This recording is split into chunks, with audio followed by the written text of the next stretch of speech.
এটা কি ফরজ। সুন্নাত কি? যেটা মুহাম্মদ সাল্লাল্লাহু আলাইহি ওয়াসাল্লামের পক্ষ থেকে নির্দেশ দেওয়া হয়েছে, এর নাম কি সুন্নাত। তবে আবার আল্লাহ রাসূলের জীবনকে তিনটে ভাগে ভাগ করা হয়েছে, সারা দৈনন্দিন জীবনের রুটিনকে তিনটে ভাগে ভাগ করা হয়েছে। কয়টি ভাগ? তিনটে। খুব মনোযোগ দিয়ে শুনবেন, আমি শেষ পর্যন্ত এমন একটা জায়গায় যাব আপনি বিস্ময়ে অভিভূত হবেন ইনশাআল্লাহ।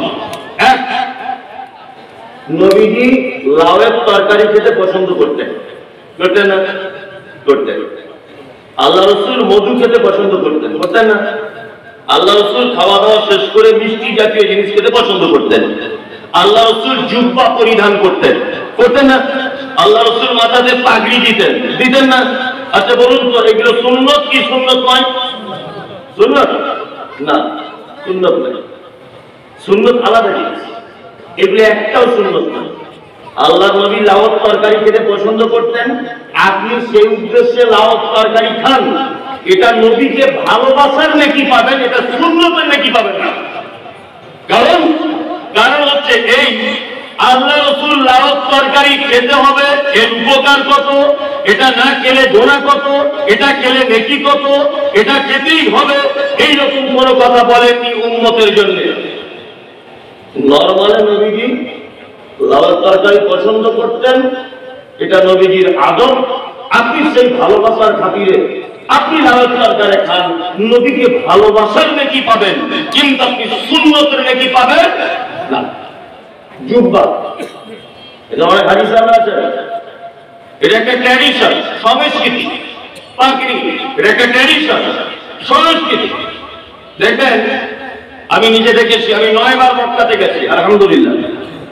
আমি মক্কাতে গিয়ে দেখেছি, এখানে হাদিস আমরা প্রমাণ করবেন এই কথা, যে মসজিদে নববীতে জুব্বা পরে সালাত আদায় করে মাথায় লাল ওড়না দিয়ে মসজিদ থেকে বার হয়ে এসে ওই লোকটাকে দেখছি আবার সিগারেট টানছে।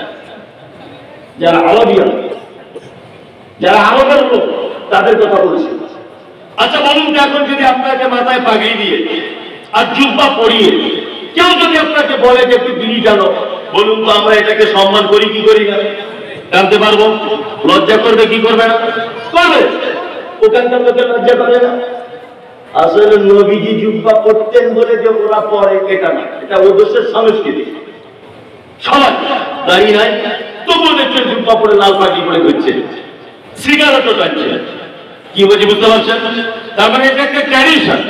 আল্লাহ নবী সাল্লাল্লাহু আলাইহি ওয়াসাল্লাম যেখানে জন্মগ্রহণ করেছিলেন সেখানকার পোশাকই ওটা ছিল।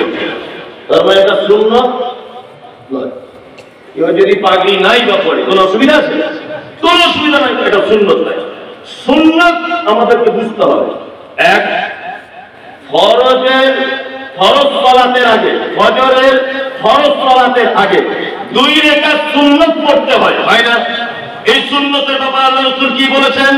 সারা দুনিয়া, সারা পৃথিবীতে যত মূল্যবান সম্পদ আছে, সব মূল্যবান সম্পদের থেকে ফজরের ফরজ সালাতের পূর্বে 2 রাকাত সুন্নাত তার থেকে মূল্যবান সম্পদ, তাই না? তার মানে এটা সুন্নাত। মিসওয়াক করি আমরা, দাঁতন করি না? করি, দাঁতন করি, করি না? এটা সুন্নাত। আল্লাহ রাসূল বলেছেন, আমার উম্মতের জন্য যদি এটা আমি কঠিন মনে না করতাম, কঠিন যদি মনে না করতাম, তাহলে আমার উম্মতের প্রতিটা মানুষের জন্য এটা বলে যেতাম, তারা যেন প্রত্যেক সালাতের আগে তারা যেন মিসওয়াক করে নাই।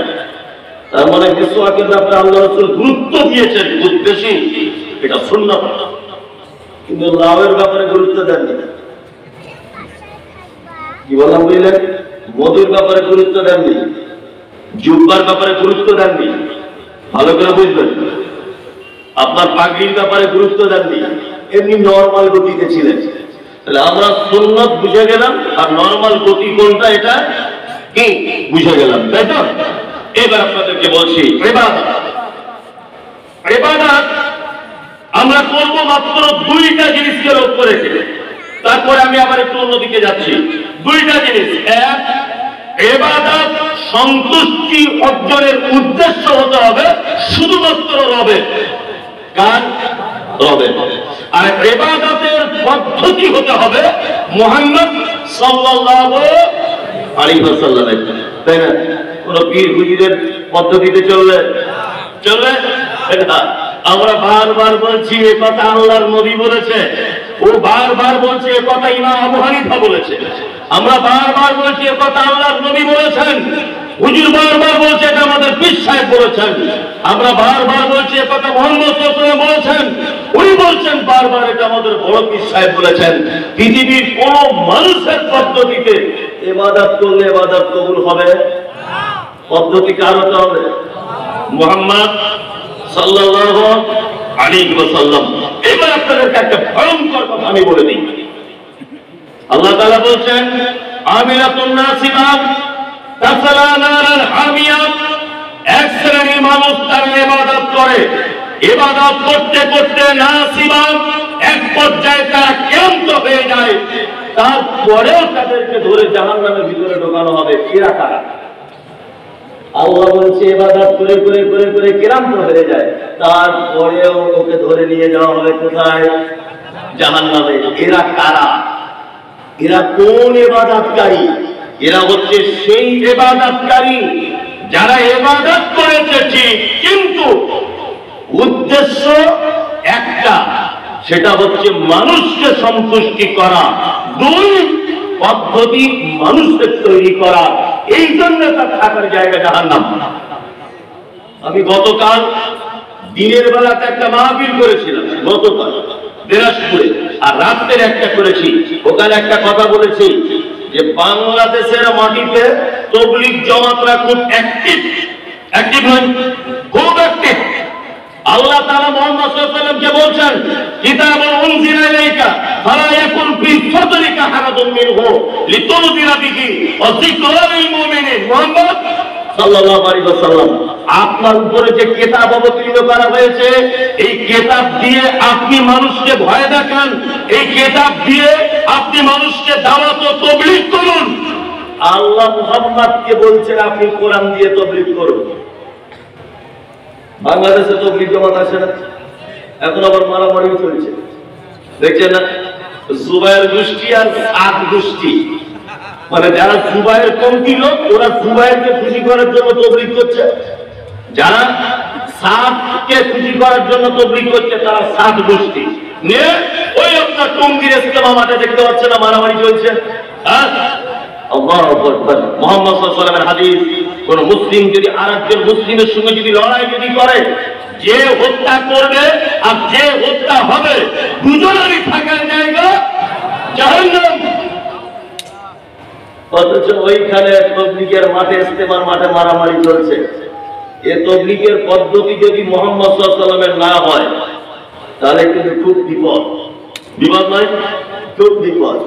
আল্লাহ বলছে কোরআন দিয়ে মানুষের কাছে দাওয়াত দিতে হবে, আর 40 দিনের জন্য বার হয়েছে। 40 দিন বউ ছেলে বাড়িতে রেখে, কতজন মিলে? না 50 জন মিলে বার হয়েছে। এখান থেকে যাবে কোথায়? না নরসিংদীতে যাবে তাবলীগ জামাত নিয়ে। ফরজ নামাজের পরে বলছে আপনারা বাকি নামাজ বাদ বসে যাবেন, দ্বীন ও ঈমানের কথা আলোচনা হবে, বুঝছে? বলছে তারপরে দেখছে আমির সাহেব একটা বই বার করছে, তার ব্যাগ থেকে নাম তার ফাজাইলে আমল। আমির সাহেবের উচিত কি ছিল? পবিত্র আল কোরআনের 2টো সূরার বাংলা অনুবাদ করে মানুষকে শোনানো উচিত ছিল না? যদি আপনি ওকে বলতেও যদি যান যে কি ব্যাপার, আপনি কোরআনের বাংলা অনুবাদ করুন, একটাই কথা বলবে যে আমাদের উপর মহল থেকে নিষেধ করা আছে।